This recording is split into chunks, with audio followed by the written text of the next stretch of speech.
বিজয় দিবসে ওয়েস্ট ইন্ডিজের বিপক্ষে টি-20 সিরিজের প্রথম ম্যাচে ৭ রানের শ্বাসরুদ্ধকর এক জয়তলি নিয়েছে বাংলাদেশ, যেখানে দুর্দান্ত বোলিং করে ক্যারিবীয় ব্যাটিং লাইনআপ একাই ধসিয়ে দিয়েছেন শেখ মেহেদী, হয়েছেন ম্যাচ সেরাও। ম্যাচ শেষে সাংবাদিকদের সঙ্গে কথা বলতে গিয়ে নিজের এমন পারফরমেন্স, দলের খেলা এবং সিরিজ জয়ের ব্যাপারে কথা বলেছেন তিনি। নতুন বলে বোলিং করা এবং সফলতার পিছনে নিজের পরিকল্পনার কথা তুলে ধরেন এই অলরাউন্ডার। নতুন বলে তো আমি সবসময় বল করে থাকি, নর্মালি যেভাবে বল করি সে নিজের প্রসেসটাই ওইভাবে আগাইতেছিলাম এবং ওদের রাইট হ্যান্ডি ব্যাটসম্যান ছিল, বাট আমার প্ল্যানিং ছিল আমি ওদের আরামে যাতে মানে এই উইকেটে আরামে যাতে ইজি আমি ওদের কোনো শটস খেলতে না দিই, কারণ ওরা তো আসলে অনেক স্ট্রং, তো ওদের আছে গিয়ে এভাবে প্ল্যান করে বল করছি। ওয়ানডে সিরিজে ধবল ধলের পর টি-20তে এমন জয় আত্মবিশ্বাস যোগাচ্ছে টাইগার শিবিরকে। জয় দিয়ে শুরুর পর সিরিজ জয়ের ব্যাপারেও আশাবাদী শেখ মেহেদী।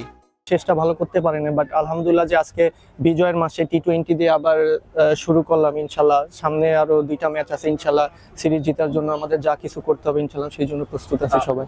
ওয়েস্ট ইন্ডিজে জয়ের জন্য শেষ ওভারে দরকার ছিল 10 রান।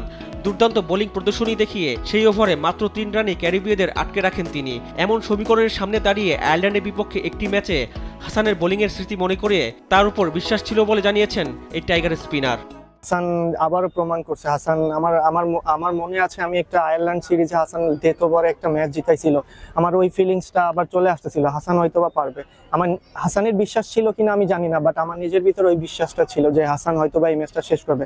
তাকে আলহামদুলিল্লাহ হাসান লাস্ট ওভারে আউটস্ট্যান্ডিং বল করছে।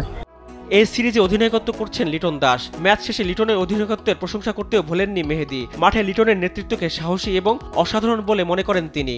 লিটনের ক্যাপ্টেন্সি আউটস্ট্যান্ডিং, লিটন অনেক সাহসিকতা ক্যাপ্টেন্সিটা আজকে দেখাইছে যে লিটন যে সময় যেটা দরকার সেটা করার চেষ্টা করছে। প্রথম ম্যাচে শেষ পর্যন্ত লড়াই করে জয় সিরিজের পাশাপাশি টাইগারদের এগিয়ে রাখবে মানসিকভাবেও। তাই বিজয়ের মাসে শেষটা রাঙিয়ে সিরিজ জিতে দেশে ফিরবে বাংলাদেশ, এমনটাই প্রত্যাশা ক্রিকেট ভক্তদের। রিফাত আঞ্জুম, দেশ টিভি, স্পোর্টস ডেস্ক।